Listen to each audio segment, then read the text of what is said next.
ఇది love marriage arranged marriage రండి? Love marriage, but very simple love marriage. అంటే common friend ద్వారా పరిచయం, తర్వాత తనకి చెప్పాను ఇట్లా పెళ్లి చేసుకోవాలని. తన ఇంట్లో చెప్పింది, ఆ ఇంట్లో వాళ్ళు కలిసి పెళ్లి అయిపోయింది. 2.5 గంటల సినిమా చూపిస్తారే మాకు, మీ పర్సనల్ లైఫ్ లో లవ్ స్టోరీ చెప్పంటే 2 నిమిషాలు కూడా ఇప్పుడు దాని విజువల్ గా తీస్తే అంతే అవుతుంది, బట్ జరిగింది సింపుల్ గా జరిగింది అంతే. ముఖ్యంగా మీరు బాగా ప్రకృతి ప్రేమికులని నేను అనుకుంటున్నాను. ఎందుకంటే ప్రభాస్ గారిని చేలో నుంచో పెట్టి వరినాట్లు వేయించేశారు మిర్చి సినిమాలో, అలాగే శ్రీమంతుడి సినిమాలో ఆయనతో కూడా ఓ గార్డెన్ మెయింటైన్ చేయించారు, ఇప్పుడు జనతా గ్యారేజ్ ఎన్టీఆర్ తో కూడా. మీకు ప్రకృతికి ఎలాంటి ఇంటర్లింక్ ఉందంటారు? నాకనే కాదండి, అంటే ప్రకృతి అంటే ఇష్టం లేని మనిషి ఉండడమే నా ఫీలింగ్. ఎందుకంటే అతని క్యారెక్టరైజేషన్ క్రిమినల్ వైలెంట్ అయినా సరే, బట్ ఒక మంచి చెట్టు లేకపోతే మంచి బ్యూటిఫుల్ లొకేషన్ చూసినప్పుడు, మంచి వ్యాలీస్ మౌంటైన్స్ చూసినప్పుడు భలే ఉంది అనుకుంటాడు తప్ప బాగా అని ఆవిడ అండవు అందమైన చూసినప్పుడు. ప్రకృతిని ప్రేమించిన మనిషి ఉండేవారని. It's all about the priority.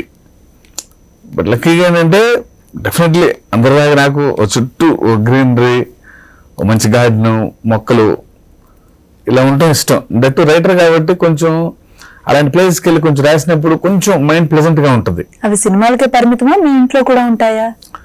మన ఇప్పుడు అంత అపార్ట్మెంట్ కల్చర్ కాబట్టి అంటే ఎంతవరకు పరిమితమో, ఎంతవరకు వీలవుతుందో అన్ని మొక్కల వరకు పెట్టగలిగింది మా ఆవిడ. ఓకే, బేసిక్ గా చాలా మందిని చూస్తూ ఉంటారు ఈ ఇండస్ట్రీలో. ఏంటి అసలు స్ట్రగ్లింగ్ ఫర్ ఎగ్జిస్టెన్సీ, జీవితంలో చాలా మందిని చూస్తూ ఉంటారు. కానీ ఎదుటి వాళ్ళలో మీకు నచ్చేది నచ్చంది ఏంటి? అంటే మన పని మనం చేయాలండి. పక్కనోడి పని మన పని అవటం నిజం. అంటే వాడు ఎప్పుడు చేస్తాడా ఆ పని కామెంట్ చేద్దాం అంటాం. అంటే వీడికి ఉద్యోగం లేదు అంటే పక్కనోడికి ఉద్యోగం ఉంటే ఆ ఉద్యోగమే వీడికి పని.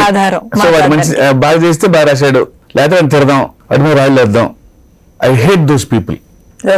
అంటే నీకు అసలు అంటే నీకంటే ఒక సెల్ఫ్ క్యారెక్టర్ లేదు, సెల్ఫ్ ఐడెంటిటీ లేదు. అందంగా ఉంటే వాడికి పాపం వాడికి అసలు మనసు అంత ఉండదు. అక్కడ ఏదో ఒక నాశనం అయిపోతే ఒక ఎగ్జైట్మెంట్ వస్తుంది, కొంచెం తృప్తి పడతారు. వాడి ఫ్యూల్ అన్నది, వాడి ఎనర్జీ అది, వాడి భోజనం అది. అసలు అలాంటి వాళ్ళు అంటే నాకు అంతకంటే దుర్మార్గులు లేరు అనేది. ఎక్కడో తగిలి ఉంటారు మీకు.